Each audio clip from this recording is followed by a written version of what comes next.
switch them around, turn the music down, and start the show. Ladies and gentlemen, welcome to episode 3 of the Friday Night Review. I'm Nick the Geek. As always, I'm joined by my cohort, my co-conspirator, and my co-host. I'm joined by the king himself, Jimmy Bebe. Jimmy, how the hell are you doing? What is up? I am doing much better. I've been under the weather a little bit this week. I got a little bit confused on some time yesterday, but now I'm back. I'm better, and I'm ready to do this show. I watched Nitro this morning, so it's fresh in the dome, and I got a lot to say about this episode because I'm noticing some things with how they're doing things now. They're starting to click with me. Well, I've got you beat because I finished watching Nitro 20 minutes ago. Oh my goodness, he's really pushing it to the limit here. That is very fresh. I was busy, but I got it in. I didn't get a chance to watch Fall Brawl though, did you? Yes, I did, and I want to give out 2 shout-outs to this because one, Flying Brian Pillman and Johnny B. Bad was an amazing display of athletic, and it's very reminiscent of kind of the style you see today in AEW a lot. A lot of false finishes. A lot of false finishes to the point where I kind of was towards the end. I was kind of like, all right, come on, guys. They really pushed the limit there, but it was a great opener. It was fantastic. Mm-hmm. And Arn Anderson versus Ric Flair was a masterclass, man. A straight up masterclass. That's my kind of wrestling. And for me to be giving Ric Flair praise is a big deal because I don't do it very often. I've never been a Ric guy. But the more I see of like the pre-time when I was watching him like 96 and on, the more I know this is only a year prior, but still. Oh, no. All the stuff I've seen prior to 96, I'm like, hey, I like this version of Rick. Yeah. So I really enjoyed the match. Pre-NWO Ric Flair compared to post-NWO Ric Flair is night and day. There was glimpses post, like during the NWO stuff, and there was glimpses of it for sure. But I never just really saw the like, why has he been a champion this many times? I didn't get it. And the more I see of this stuff before, I'm like, okay, I get it. Like, because I'll go ahead and get it out of the way now. In the first 3 weeks of the show, to me, Ric Flair's been the MVP of Nitro. Like agreed. He's there every week, and every week I feel like he's part of my favorite part of the show. So big ups to Rick. Like he really was the MVP early on. All right, but let us get started. Me with my notepad because I do not believe in digital notes. If it's not on a pen and paper, you weren't working hard enough. Right, so this is Monday Nitro from the 18th of September, 1995. God, we're old. From Johnson City, Tennessee. Johnson City, Tennessee. It starts off with the usual commentary team of Mongo, Eric Bischoff, and Bobby the Brain Heenan, who I have to say, Jim, I know I've bagged on them for the last 2 weeks. The commentary this week is so vastly better than it was the previous 2 weeks. And key word in this is because Mongo barely talks. Bro, he had some one-liners though that had me cracking up. He did have some good one-liners, but he barely talks. This is predominantly Bischoff and Heenan doing the legwork in the commentary this week, and it shows it's a vast improvement with Mongo just being the color. Also, as I noted in the first episode, I thought Eric Bischoff was trying to mimic a lot of what Vince McMahon was doing over on Raw at the time, based on just what I was hearing. He kind of threw that out the window in this episode. He was being more of the Eric Bischoff that you see later on in WCW, I guess. He wasn't robotic. He wasn't just trying to be, cookie cutter. There was tidbits of it where you'd hear those Vince McMahon mannerisms. You'd hear every once in a while. Mr. Bischoff would not be with us much longer if that was the case. But overall, I thought Eric Bischoff was the big reason there was an improvement in the commentary because he wasn't trying to copy somebody. He was being more of himself. So, yeah. What's up, Courtney? Thank you for joining. Hey, Courtney. Always. I hope you're going back and watching these two, Courtney, because they're great. This is when they opened the show by talking about Fall Brawl, obviously, because it was pay-per-view the night before. Also, Fall Brawl. One more thing to get into Fall Brawl. Got to watch DDP, Diamond Dallas Page, win the television title, baby. So he's the new television champion right now. Also, Harlem Heat won the tag team titles at Fall Brawl, so they are the tag team champions. That's very important to say because very important note. The show. Harlem Heat won Very the titles note. at Fall Brawl. They won the titles at Fall Brawl, and DDP, who is the new television champion, is not on television this week, which is a pattern we shall see continue for the foreseeable future. But basically, after this, we went to a bit of a promo about, well, an ambulance pulls up, and Mean Gene is there. And out of the ambulance steps Kevin Sullivan, the Taskmaster, and the, quote, son of Andre the Giant. Thank you. That I was going to ask this because I was like, are they really trying to tell me that he's the like what? Yes. He was promoted as the son of Andre the Giant. Oh, man. Well, actually, he was promoted as the son of this ninth wonder of the world. Okay, but yeah, because they couldn't use Andre's name. Big time. Yeah, they insinuated it big time. That's why his father would be ashamed of him. Like, get the F out of here, man. Big Show gets out of the ambulance and makes the very quizzical choice to whisper. Yeah, I'm the giant. Oh my god, it was so bad. It was so bad because you could barely hear him, right? Because Mean Gene has got the mic up here, and you can still barely hear him. And he whispered into the damn thing. This did nothing for me, like as far as forwarding a story or doing anything else. If you did not watch Fall Brawl, now, if you were a fan that was just watching Nitro for this week, you'd be like, who the hell is he? What are they talking about? And whose son is he supposed to be? This is problem number one I wanted to bring up with this episode. They should have shown the footage from Fall Brawl prior to this. That way you had an idea of like, okay, if you've only ever watched Nitro, you've not seen this man before. Yeah. So show the footage of Fall Brawl, like, oh, that man came in and destroyed Hulk Hogan. Then you have an idea of what he's referencing in this promo. And this is kind of like you're gatekeeping your new fans. This is the kind of shit we give crap to AW for is you're not allowing them to follow the story in a way, treating them as if they don't know what's going on. And I thought that was a terrible idea. Because they do end up showing it later on. But folks, you were going to notice that we do a lot of AEW comparisons over the future of this show. Because it's very reminiscent. Tony Khan wants nothing more than to be 1996 to 1998 WCW in the eyes of the fans. He wants to be the biggest company in the world, and he wants to do it in a way that is different from WWE, which is exactly what WCW was originally. Yeah. So there's a very WCW feel to AEW television, in our opinions. And if you don't believe it, just go back and watch. Like, I'm seeing it very clear. I've thought so, but now that I'm going back and watching it with like without the rose tinted glasses, because I was just a huge WCW mark back in the day, I'm watching it. I'm like, I see the similarities, and that's not a bad thing because WCW is very successful. Yeah, regardless of what anyone wants to say, it was very successful. So it's not a bad idea. But this is one of the bads that AEW does as well. And I just wanted to point that out. Like, if they weren't the only ones that's ever done it. You can come back from it, people. No. Nothing is real. Nothing is new in professional wrestling. Everything has a 7-year shelf life, and then it is recycled and done again. Yeah. And that is not a bad thing. But we move on to our first match. Now, take note, folks. As Jimmy mentioned, 24 hours prior, Harlem Heat won the Tag Team Championships. Now, this match was scheduled to be the debuting American males of Marcus Alexander Bagwell and Scotty Riggs versus the Blue Bloods, Lord Steven Regal and David Taylor. I think it's David Taylor. Is it David Taylor in the Blue Bloods at this point? No. Oh, man. I have to look He's born there, so it can't have been David Taylor, actually.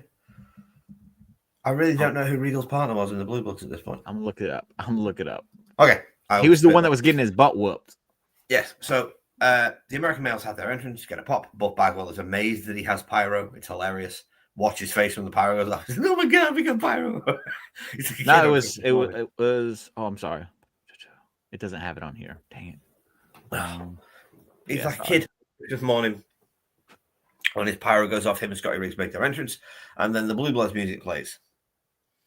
But they don't get very far down the ramp because out come Harlem Heat, who absolutely, to use a JRism, waffle leg these boys all over the entranceway. They come down to the ring, they get in the face of the American males, and they just put the tag team titles on the line in the match. Because Harlem Heat are fighting champions, damn it, and they're going to prove it Also, one more tidbit to add is that Harlem Heat won the tag titles from, what was their name again? It was Bunkhouse Buck and Dick Slater with Colonel Robert Parker as the manager. And the way they won those titles is because Sister Sherry, who was with Harlem Heat, and Colonel Robert Parker have a little thing going on, and they were making out, which caused Bunkhouse Buck to be distracted, and Harlem Heat ended up picking up the win there. That's also vital information for this match. Yes, it is. Sorry, had to get that in there. No, that's fine. It saves me doing it. It comes across this match is actually quite good. Harlem Heat put the belts on the line. At the start of it, it's pretty much the usual WCW thing of debut guy looks like he's going to lose. However, things change. Harlem Heat hit the usual routine: axe kick, scissor kicks, 111 street slams, Harlem sidekick. A Harlem sidekick that Eric Bischoff sold like he'd shot him in the face. Now, when he hits the beautiful Harlem sidekick, Bishop, oh my God, that's something more vicious than you'd see in a K1 kickboxing competition. He needs to go to the hospital right now. I can't believe he can even move in there. And so on. But as this match progresses, Sister Sherry gets up on the ring apron to get her shoe. And out comes Colonel Robert Parker. He looks at Sister Sherry. She falls back off the ring apron, swoon with the man. He carries her off in her arms. Booker T gets distracted. Goes for a pump handle slam. Yes. And then Buff Bagwell reverses said pump handle slam into a lateral press. Hooks the leg. 1, 2, 3. What? The American males, the debuting American males, are your new WCW Tag Team Champions. Harlem Heat's reign lasts exactly 22 hours. Hold on. I want to look this up. I don't think it was their debut. I'm sure. No, it was the debut on Nitro. Oh, on Nitro. Okay. Yeah. No. They wrestled on Saturday night. I'm just talking about in Nitro too. Okay, I got you. You got to remember, dude, we are pretending the other programming doesn't exist for this entire run. Nitro is the only show. I got you. But yes, so the American males win the tag titles, Jim. Like, this was mind-boggling to me because I totally forgot this ever happened. I was fully expecting Harlem Heat to retain. I was fully expecting the debuting Nitro team to get beat. And not only did they win the belts in a convincing babyface manner. Thanks to shenanigans via the heel team's manager, they win the belts. I love this. I know it's hot potatoing the titles, but so far Nitro, this is your third episode, and you haven't had a title change. I think this is only your second title match you've had on the show. Yes. So by doing this, you're showing that, hey, anything can happen live on our program. And you're putting it on two guys who are they're good-looking guys. And this is kind of how you pushed wrestling back in the day. You got these buff guys who look good. The ladies wanted to see. You could market them really well. And that's what you had with Scotty Riggs and Buff or Marcus Alexander Bagwell at the time. My bad. That's what you had with these guys. That's their character. They were American males, and they were wearing they were Chippendale people, pretty much. So pretty much. I think putting the titles on them was actually a really smart move. And I'm as the curious old saying goes, the ladies want to see him and the men want to be him. Yes, I want to see where the stuff goes with Sister Sherry, Harlem Heat, and Colonel Parker from here. So it did a great job with how they did this. And normally I would be so angry that Harlem Heat had to drop the titles the day after winning them because they're one of the best tag teams of all time, in my opinion. Yep. But I really enjoyed this. I got why they did it, and I thought it was a smart move. So I really don't even like Buff Bagwell either. So for me to give him praise, you did something right. I'm not a fan of Buff. I like Scotty Riggs. I've always liked Scotty Riggs. I think Scotty Riggs was always an underrated worker.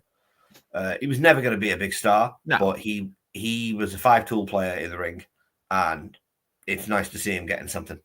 But this was short and sweet, really. It lasted about 5 minutes. I think, if I remember correctly, there were 18 minutes of wrestling on this hour-long program.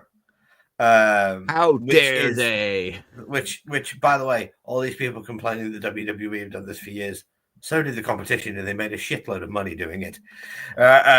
It works, people. Promos sell TV. They will always sell TV. I've been saying it for years. I'm pretty sure Jimmy agrees with me. Storylines sell wrestling, not the matches, not the merch. Like somebody turns around and asks, slight sidebar, people always go on about dream matches. Well, a dream match is nothing without a storyline to build it. Yeah. You can say it is, but it's not.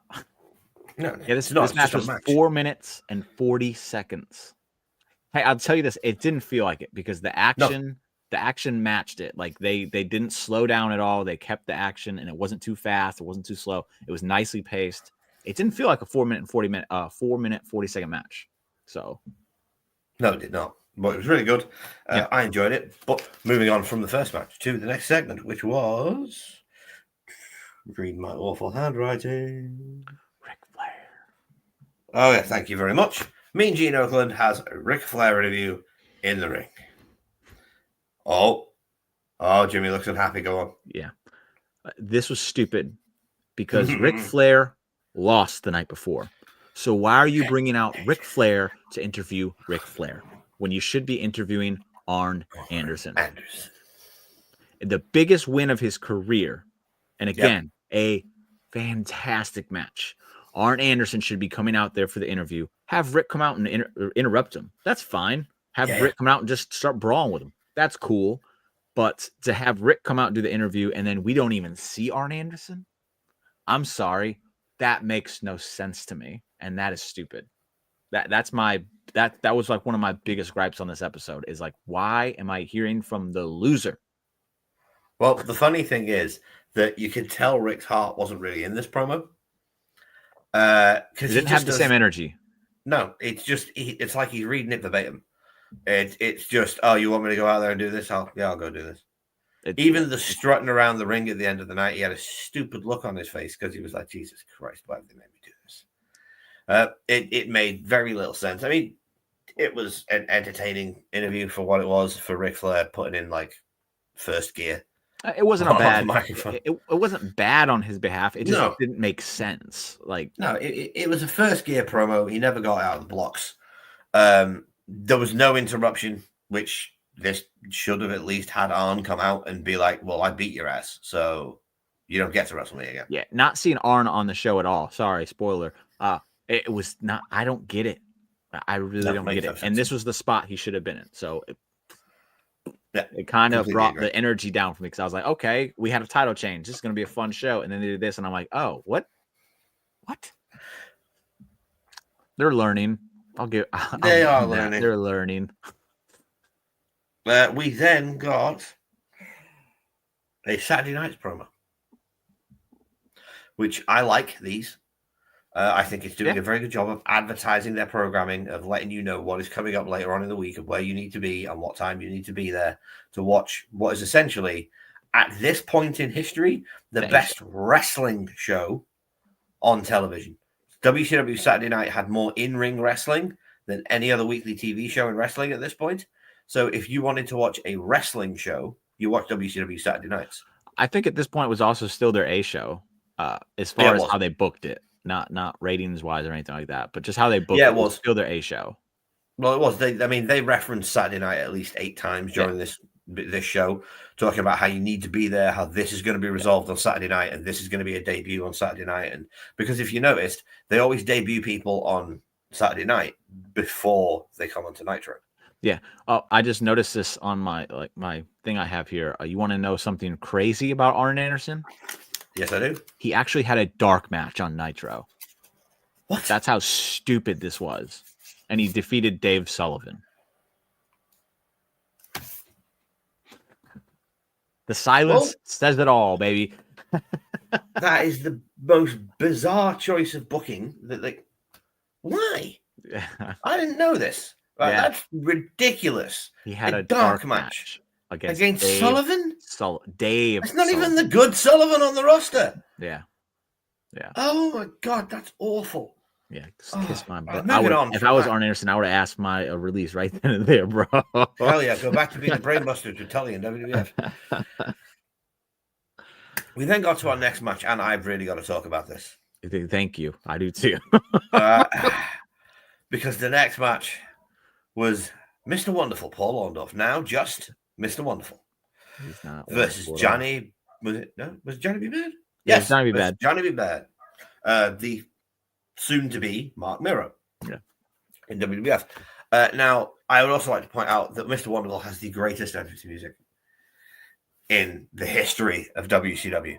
I have never laughed so hard as when I heard what was arguably his fat, overweight sister singing the lyrics to Mr. Wonderful while he looks in a makeup mirror, walking to the ring in a new short, spangly, Sting-esque jacket, pink trunks, and his old usual wrestling boots, singing along to what is now one of my favorite wrestling themes that I've ever heard because it is so unbelievably bad. That's about where it ends for him, though, too. Yeah. I'll wait for the match to get my piece in on this one. Oh, okay. Okay. Well, I thought the presentation was hilarious. I'm with it. I'm like, okay, he's a clown. Great. He's a clown, but Johnny B. Bad makes his entrance, sticks the bad blaster in Mr. Wonderful's face straight away. Wonderful dives out of the ring. Johnny gets his entrance. They start the match. Now, this was not a well-coordinated match. There are many stalls and stops where one person doesn't know where the other one's going to be. I'm pretty sure the finish felt like it was called on the fly as opposed to being pre-planned.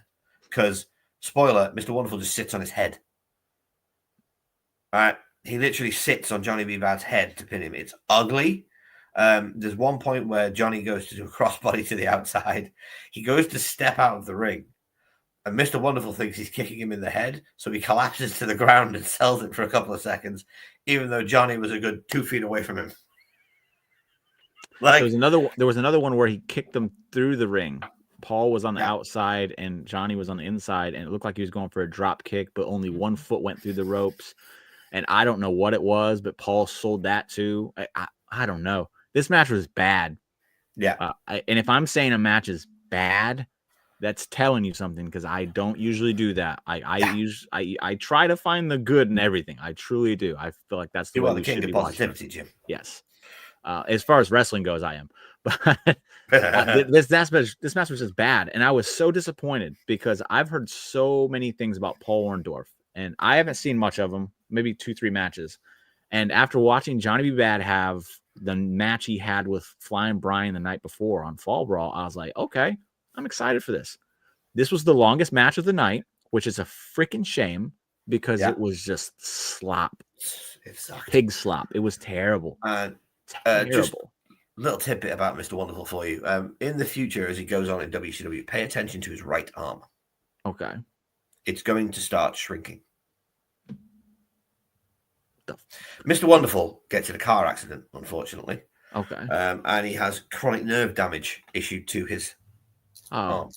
That sucks. And he had choice: get surgery and retire, and we will save your arm, or keep on wrestling. And unfortunately, he couldn't work out the arm. So while his left arm remains nice and buff and big, his right arm starts to shrink more and more and more and more and more, and eventually he looks lopsided. It's terrible. I honestly think it really throws him off in the ring because his weight's off.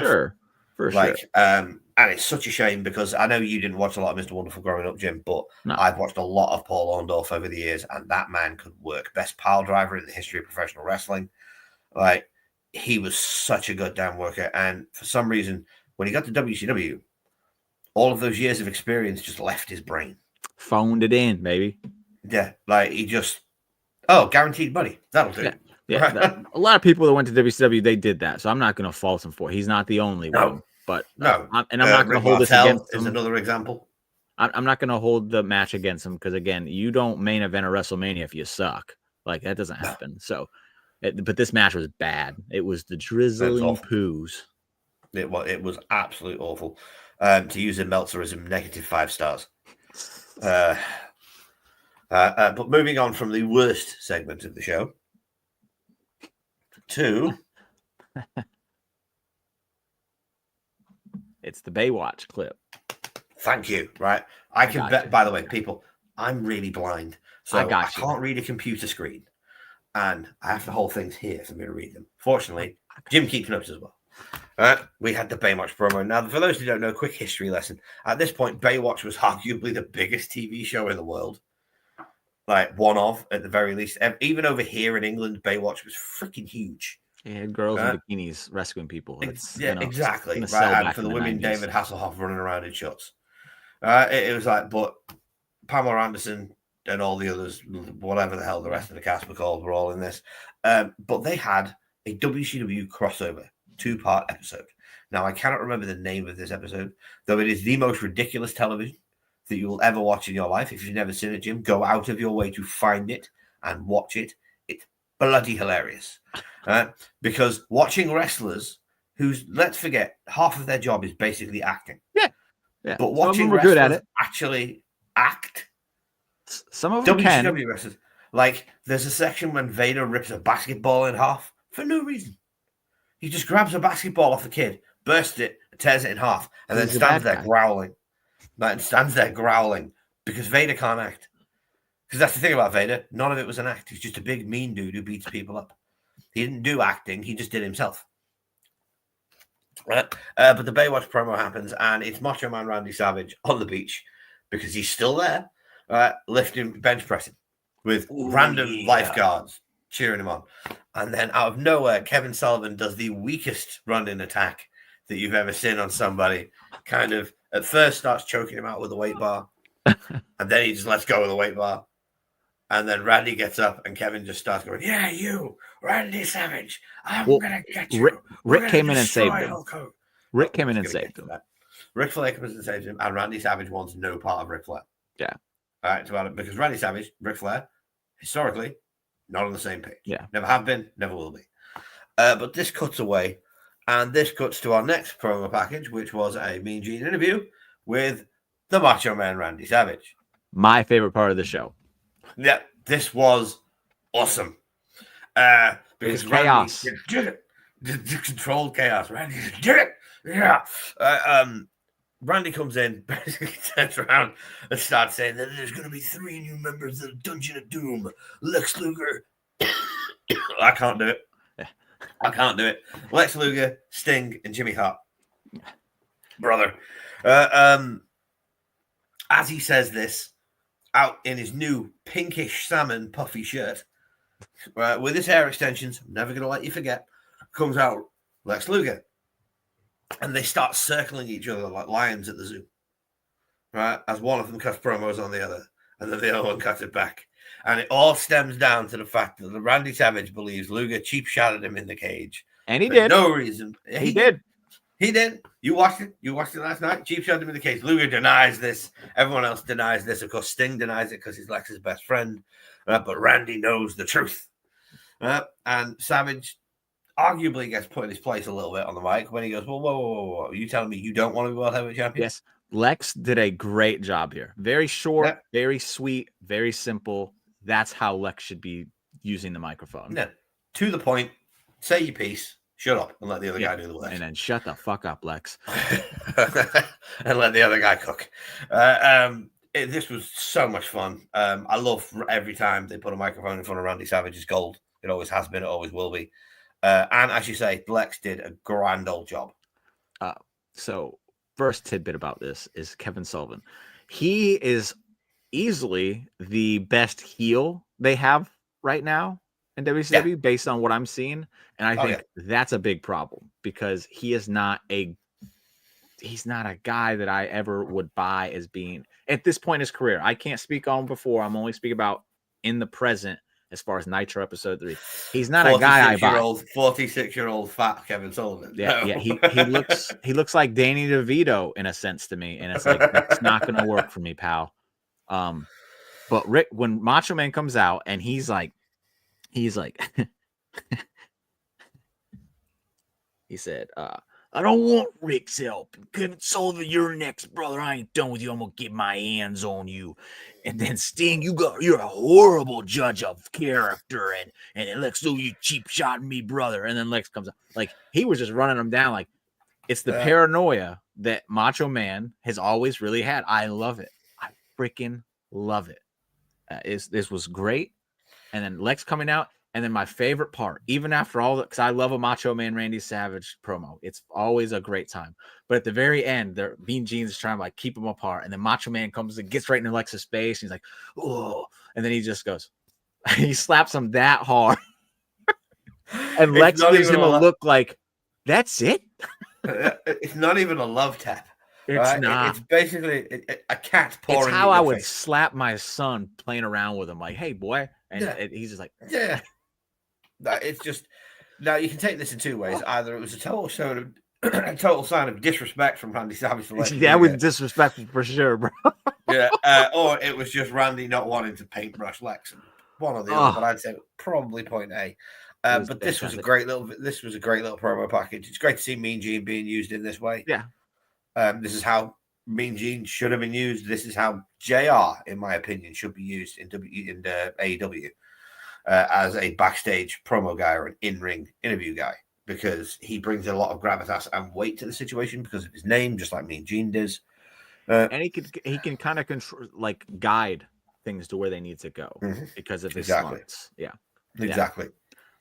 But yeah, I like it because now Macho Man has a lot of different ways he can go here. He's clearly not done with the Taskmaster.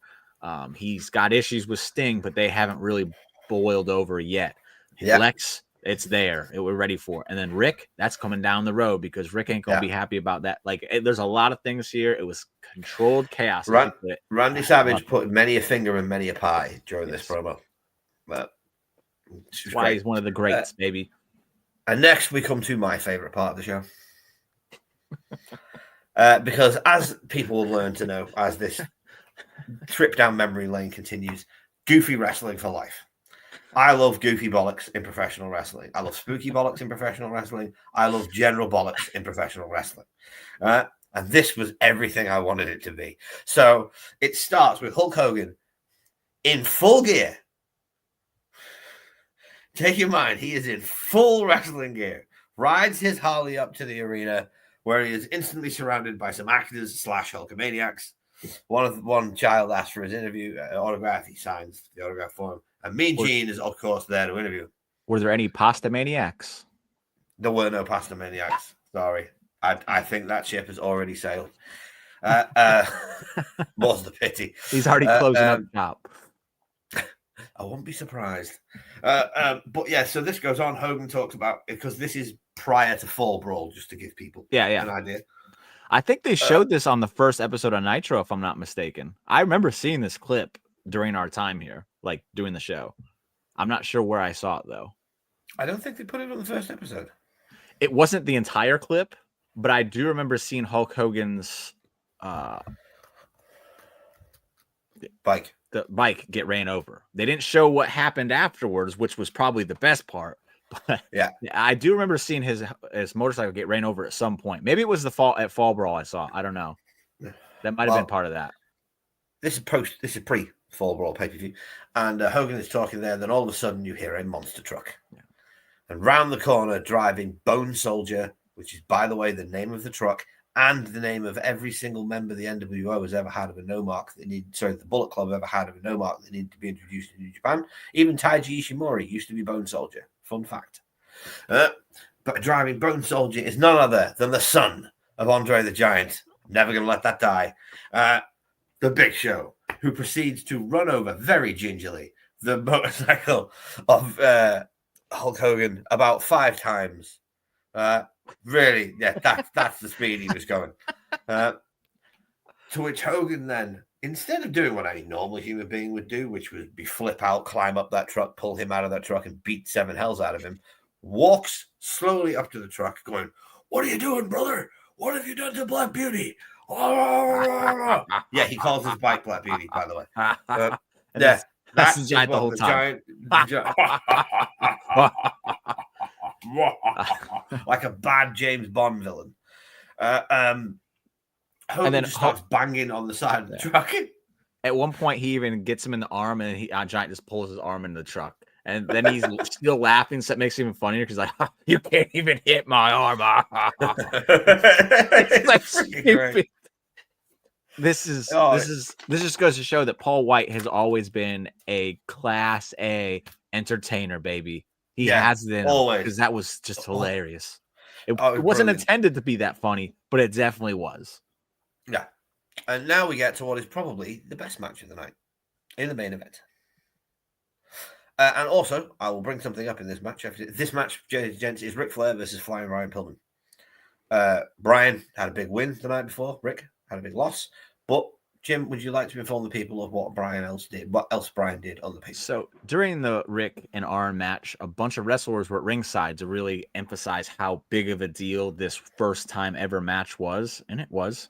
And then for whatever reason, during the Flying Brian Johnny B. Bad match, I was talking to a friend. He's a big WCW Mark too, and I'm like, this kind of feels like where Brian is starting to turn crazy. The match itself, I was noticing it in the match, and then at the end of the Rick Arn match, he jumps up on the apron and gets involved and ends up kicking Ric Flair in the head, which allows Arn to DDT him and pin him and beat him. So that's why he was calling out Brian Pillman in the interview earlier, and it's why they're having the match tonight. But the crazy part I thought was because it was like, okay, I see it looks like it's happened in the match, which goes to show how great Brian Pillman is. Because again, I have no context of anything prior to Nitro at this point, but I know he was Hollywood Blondes, and then I'm seeing the crazy turn without him ever cutting a promo or anything. So Brian was always very good, and you are right. This is the start of the loose cannon's birth.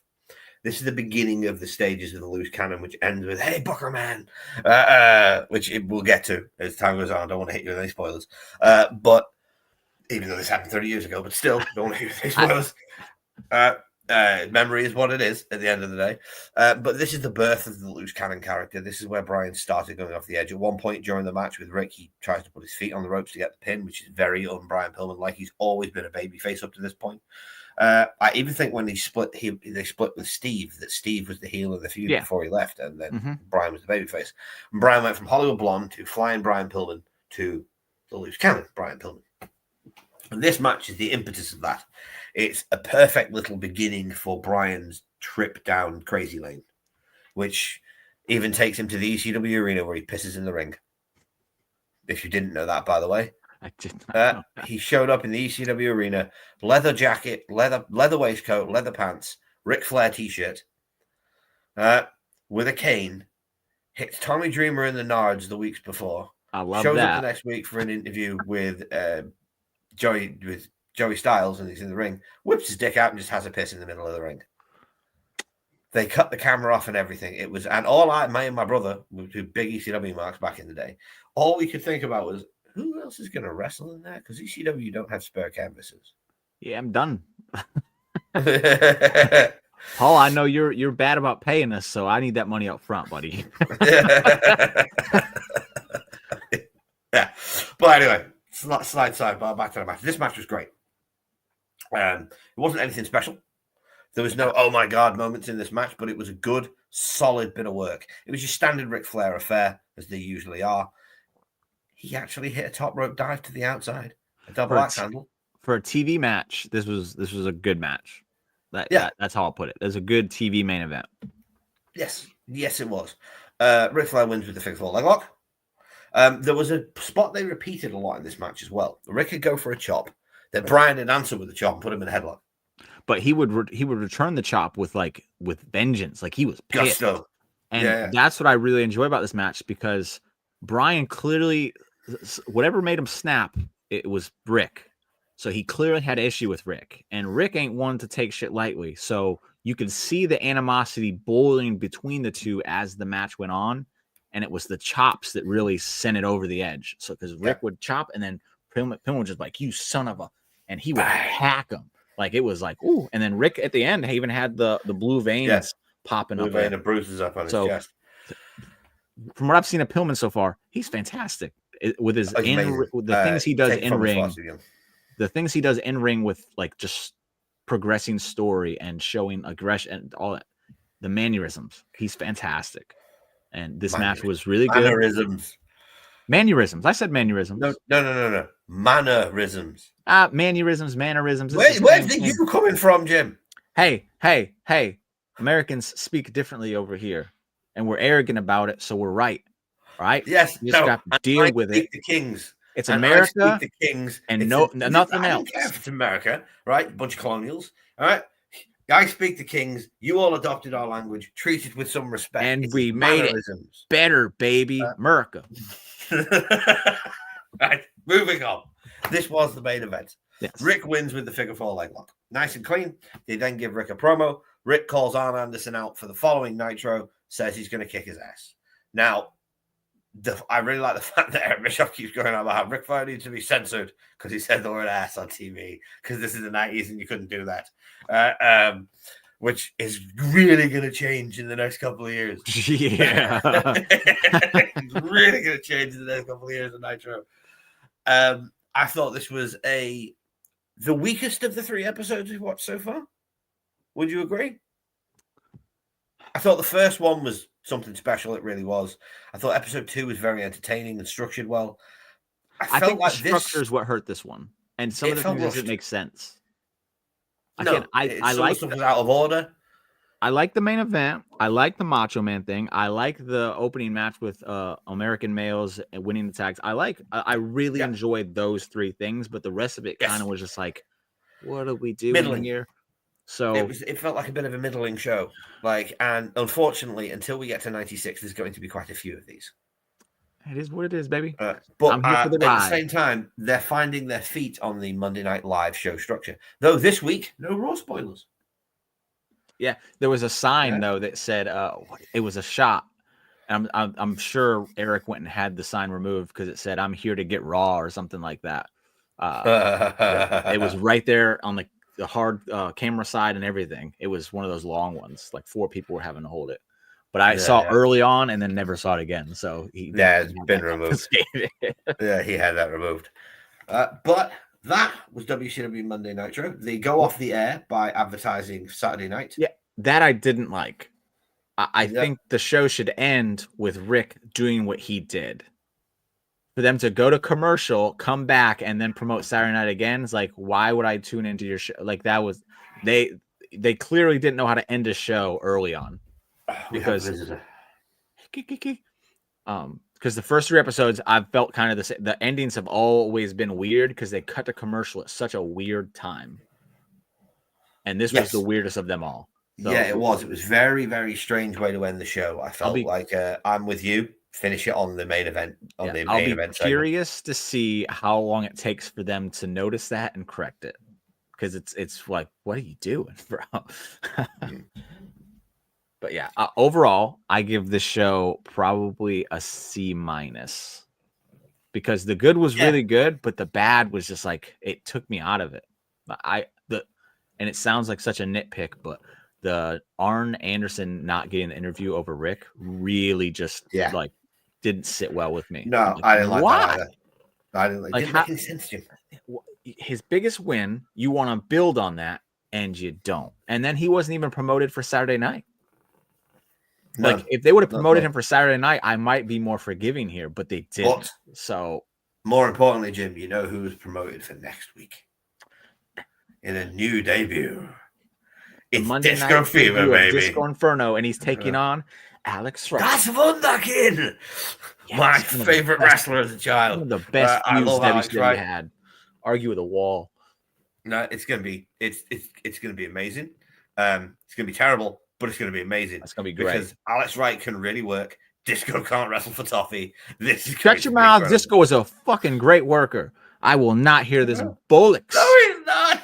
He is a great worker. He is so underrated, bro. So underrated. Oh, we are going to strongly disagree on Disco Inferno as the week. Yeah, you're about to see it when you rewatch all this stuff. He was a great worker. Or now, I'm about to realize that I'm just an idiot. He did use the stunner before Steve Austin. The Blockbuster? No, Chartbuster. The Chartbuster. Chartbuster. Yeah. Which he used before Steve Austin. And they both stole it from because Steve got it from Mikey Whipwreck. Yeah, I know they got it from Mikey Whipwreck, but Disco used it about 6 months before Steve. Because Austin started using it early 96? Yeah. Okay. Yeah, it's about 6 months before Steve started using the stunner. The greatest of all time is taking a move from Disco Inferno. That's how you know that he is a great worker, baby. All right, ladies and gents, But that was WCW Nitro on the 18th of September, 1995, episode 3. So far, Jim, just a quick one. How have you enjoyed the journey so far? I love it. I'm a WCW mark through and through, and it wasn't just because of NWO. NWO reeled me in, but it was literally the mid-card scene, the cruiserweights, all that stuff that really sold it to me, because that's what you saw on Saturday night after Nitro caught fire. Saturday night became the B show, and then later the C show. Yeah. Did it even last till Thunder? I don't even remember. No. But that's what it became. It was basically Rampage today. And I love Rampage too. But I love people like Alex Wright, Disco Inferno. The Cruiserweight division was on fire. Chris Jericho in WCW is one of my favorites of all time. I'll be honest, that's what I'm looking forward to more than anything else in this Nitro run, is reliving the 1004 holds. So outside of like Hulk Hogan and the Dungeon of Doom stuff, I feel like I'm getting a lot of the stuff I liked about WCW anyway. It's just they're fine tuning the product at this moment. So I've enjoyed it. I've really liked it. So far the overall experience is an A, because I've liked it. I was going to say, so is mine. And I will go with you on this week's show to C-. It wasn't bad, but it wasn't good. The flow. It was bad flow. No, bad. It was bad. It was bad structure. But they're still finding their feet on how to produce live television at this point. So, but ladies and gents, that's the show. If you enjoy what we do here at the Friday Night Review, if you like the content we're putting out, please like the video, subscribe to the channel, and really, it's the only way the YouTube algorithm knows we exist. And it's a big help. And more importantly, it's free. So we don't want your money. We just want your views. Or you can send me money. I'm good with that too. I mean, yeah, you can send in money. We're not going to complain if you want to send us money, but we're not asking for your money. We're asking for your likes for now. Right. So always remember, we are but two geeks obsessed with a good show, and our opinion means nothing without yours in the comments below. See you next week. Toodles. I'm going to have to find a new call off to represent WCW. Can't use Tiffany Stratton no more.